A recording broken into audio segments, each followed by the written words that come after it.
चलिए, संविदा कर्मियों में एक बड़ी खुशखबरी की लहर दौड़ रही है।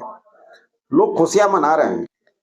आशा कार्यकर्ता के लंबे अरसे के बाद बड़ी खुशखबरी मिली है।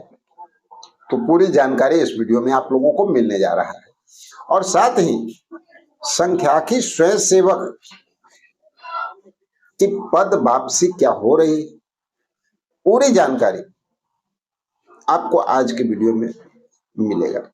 और बाकी जो हमारे संविदा कर्मी साथी हैं जो इंतजार कर रहे हैं मानदेय बढ़ने के लिए, सेवा समायोजन के लिए, उनके लिए क्या खबर है, आइए जानते हैं पूरी बातों को। तो सबसे पहले हम लोग चलते हैं आशा कार्यकर्ता। आशा कार्यकर्ता का लंबा जो इंतजार था वो इंतजार आज समाप्त हो गया। यूं कहा जाए कि लंबा आंदोलन जो चला वो आंदोलन आज समाप्त हो गया। और समाप्ति के अवसर पे आशा कार्यकर्ताओं में जबरदस्त उत्साह देखा गया। इतना बड़ा उत्साह देखा गया कि भैया उसी समय साउंड सिस्टम भी मंगाया गया धरना स्थल पे ही, और लोग जो है नाच गाने के साथ नृत्य करते हुए अपने खुशी का इजहार की। और आखिर खुशी हो क्यों नहीं, जिस चीज को लेकर के आप अगर फील्ड में उतरते हैं और वो मांग अगर आपका पूरा हो जाए, भाई इतना तो बनता ही है ना। तो चलिए, आशा कार्यकर्ताओं के लिए बहुत बड़ी खुशखबरी है। और साथ ही एक और बात पहले हम लोग कर लेते हैं, फिर सारी बातों को जानते हैं कैसे क्या हुआ है। जैसे कि आप लोग को पता है कि अभी जो है आशा कार्यकर्ता को बड़ी खुशखबरी मिली है, और उसके पीछे का जो रीजन है वो क्या है आप लोग जानते हैं। ये जब उत्तर प्रदेश में आशा कार्यकर्ता 15 दिसंबर को हड़ताल शुरू किया गया, और उस समय से अभी तक हड़ताल पर थे। इनका कुछ प्रमुख मांग भी था, जिसमें 24,000 रुपया मासिक वेतन करने की बात थी। साथ में ईपीएफ का लाभ,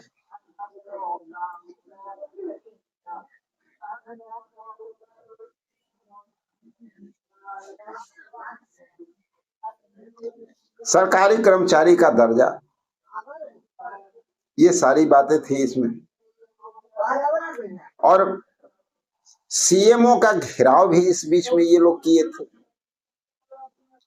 और ठीक उसके बाद उप मुख्यमंत्री के द्वारा इनको आश्वासन दिया गया, तब जाकर के ये हड़ताल समाप्त हुआ है। चलिए, एक न्यूज़पेपर को भी हम लोग देख लेते हैं, इस न्यूज़पेपर में क्या है। उसके बाद आते हैं हम लोग संख्याकी स्वयंसेवक की भी बात करते हैं। आप देखिए, अमर उजाला में भी ये न्यूज प्रकाशित हो चुका है, और यहाँ पर आप देख सकते हैं आशा कार्यकर्ता 56 दिन का हड़ताल इनका समाप्त हुआ है। और इसके पहले भी वीडियो में आप लोगों को जानकारी दी गई थी कि जो हमारे यूपी में आशा कार्यकर्ता 15 दिसंबर से ही 14 सूत्री मांगों को लेकर के अनिश्चितकालीन धरना पर दे रही थी। आशा कार्यकर्ता ने सोमवार को उप मुख्यमंत्री का आश्वासन पर हड़ताल को समाप्त कर दिया। इस निर्णय के बाद धरना स्थल पर खुशी की लहर दौड़ गई। कार्यकर्ताओं ने जमकर जश्न मनाया। क्यों मनाया भाई? क्योंकि देखिए, जहां तक मुख्यमंत्री की बात है तो यहाँ पर उप मुख्यमंत्री के द्वारा आश्वासन भी को दिया गया है। और बड़ी बात है, क्योंकि यहाँ पर मांग क्या था शायद आप लोग को पता होगा, क्योंकि अगले बार भी जब हम वीडियो बनाए थे और आप लोग को बताए थे तो ये जानकारी हम दे चुके थे। देखिए, यहाँ पर बात साफ साफ क्लियर किया गया था कि इनकी प्रमुख मांग जो है, देखिए यहाँ पर भी दिया हुआ है कि 24,000 रुपया मासिक मानदेय इनका पहला मांग था। ईपी लाभ, 10 लाख रुपए का बीमा, सरकारी कर्मचारी का दर्जा और मदवार भुगतान को वेतन में जोड़ने आदि की मांग शामिल थी। 56 दिनों तक ये धरना लगातार चलता रहा है। आशा कार्यकर्ताओं ने सीएमओ कार्यालय का घेराव भी किया था, जिस पर सीएमओ ने कलेक्टर सभागार में उनसे मुलाकात की थी। 9 फरवरी को लखनऊ के कार्यालय में आर पार की लड़ाई का ऐलान किया था। जनपद में करीब 1600 आशा कार्यकर्ता तैनात हैं, जिनका 1 वर्ष का 1.81 करोड़ रुपए भुगतान की लंबित था। फिलहाल 3 दिन पहले सीएमओ में स्थानीय स्तर की समस्याओं का निष्पादन और बकाया भुगतान कराने का आश्वासन कर दिया। प्रदेश स्तर की मांगों के संबंध में उप मुख्यमंत्री ब्रजेश पाठक ने मुख्य सचिव को पत्र भेजकर समस्या निवारण की मांग की। उप मुख्यमंत्री ने आश्वासन के बाद आशा कार्यकर्ता ने हड़ताल समाप्त करने की घोषणा की। धरना स्थल पर खुशी के में किया नृत्य, आशा कार्यकर्ता काफी खुश हो गए थे। हड़ताल समाप्त होने की घोषणा के साथ ही धरना स्थल पर साउंड सिस्टम मंगाया गया और गाने बजाए गए। आशा कार्यकर्ताओं में खुशी में जमकर नृत्य किया। तो साथियों, ये यूनियन जो इस लड़ाई को लड़ रही थी ना, वो यूनियन की जीत जब होती है तो स्वाभाविक है कि खुशी तो होगा। तो साथियों, अब बात आती है संख्याकी स्वयंसेवक। संख्याकी स्वयंसेवक के लिए कल सदन में सुमन के द्वारा जो है आवाज उठाया गया, आपकी बातों को रखा गया। और सिर्फ इतना ही बात नहीं है, आप लोग को पता होगा कि संख्याकी के हमारे जो साथी हैं, कई ऐसे साथी हैं जो इसके पहले विजय चौधरी जी से मुलाकात भी किए थी, फेस टू फेस बातचीत हुई थी, उनको मांग पत्र दिया गया था। उस समय भी उनको आश्वासन मिला था कि आप लोग का काम जल्द होगा। सरकार इस पे चिंतित है और ये तो हुआ ही, साथ ही साथ एक बड़ी खबर जो अभी निकल करके सामने आ रही है, सुमन जी जो आप लोगों के लिए सदन में आवाज उठाए हैं, आप वीडियो में देख सकते हैं। विज्ञापन पदों पर परीक्षा और के उपरांत से बहाल सांख्यिकी स्वयंसेवकों से सांख्यिकी गणना और सर्वेक्षण संबंधित विभिन्न कार्य सफलतापूर्वक लेने के बाद 2016 में पैनल को रद्द कर उन्हें निरंकार कर दिया गया। सरकार के सभी मानक सांख्यिकी स्वयंसेवकों की बहाली की मांग करता है और ये बजट सत्र में उठाया गया आवाज है, तो आप समझ सकते हैं ना इसका कितना महत्व होगा।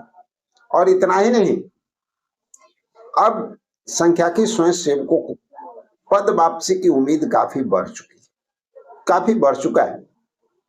और सरकार के अंदरूनी सूत्रों के हवाले से भी जो बातें निकल करके सामने आ रही कि इन लोग का काम बहुत जल्द कभी भी किया जा सकता है, तो यह एक बड़ा निर्णय भी सरकार का होगा। और अभी उम्मीद कर रहे हैं कि बहुत सारे हमारे जो संविदा कर्मी हैं वो लगातार उम्मीद लेकर के बैठे हुए हैं। आप लोग को पता होगा कि कल ही जो है गर्दनीबाग में चौकीदार और दफादार का बहुत जबरदस्त प्रदर्शन हुआ था।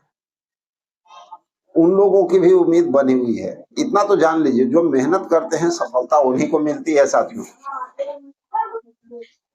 अब बात करते हैं उन संविदा कर्मियों का जो उम्मीद लगा करके बैठे हुए हैं कि हमारा मानदेय वृद्धि होगा, हमें जल्द से जल्द सरकारी सेवा में यानी सरकारी कर्मी का दर्जा मिलेगा, राज्यकर्मी का दर्जा मिलेगा। लोगों की बात भी करते हैं। देखिए, न्याय मित्र ये लोग भी काफी प्रयास कर रहे हैं। इनके साथ साथ शिक्षा सेवक, शिक्षा प्रेरक, मदरसा के शिक्षक हैं, संस्कृत विद्यालय के शिक्षक हैं, CHO हैं, कोविड लैब टेक्नीशियन हैं, ग्राम कचहरी सचिव है, ग्राम रक्षा दल है, पुराने वार्ड सचिव हैं, परिचारी हैं, रसोईया हैं। वही रसोईया का काम एक बार पुनः जो है होने की उम्मीद जाग रही है। आप लोग का मानदेय वृद्धि अगला बार हुआ था, इस बार फिर जो है उम्मीद बढ़ रहा है, कुछ बातें जो निकल करके सामने आ रही है। लोक शिक्षक हैं, वंचित टोला सेवक हैं, बाल दीदी हैं, कार्यपालक सहायक हैं, तालमी मरकज हैं, इसमें कुछ ऐसे भी नाम है ना जिनका काम हुआ है, लेकिन एक बार पुनः आप लोगों के लिए काम बनता हुआ नजर आ रहा है। इसके साथ साथ इसमें जो है रात्रि प्रहरी भी है, नाइट गार्ड जिसको हम लोग बोलते हैं, आप लोग भी इसमें शामिल हैं। 8853 के एएनएम, 865 एएनएम, सभी लोग शामिल हैं। चलिए सभी लोग अपने स्तर से प्रयास में लगे रहिए, क्योंकि देखिए बगैर प्रयास किए सफलता मिलने वाली नहीं है। उम्मीद जाग रहा है, बातें हो रही है, लेकिन आपका एक छोटा सा प्रयास आपको सफलता के उस दरवाजे पर पहुंचा जा सकता है। जैसे आशा कार्यकर्ता को अभी आप देख रहे हैं किस तरह से उन्हें सफलता मिली है। तो साथियों, मिलते हैं कुछ और जबरदस्त जानकारी के साथ अगले वीडियो में। जब तक के लिए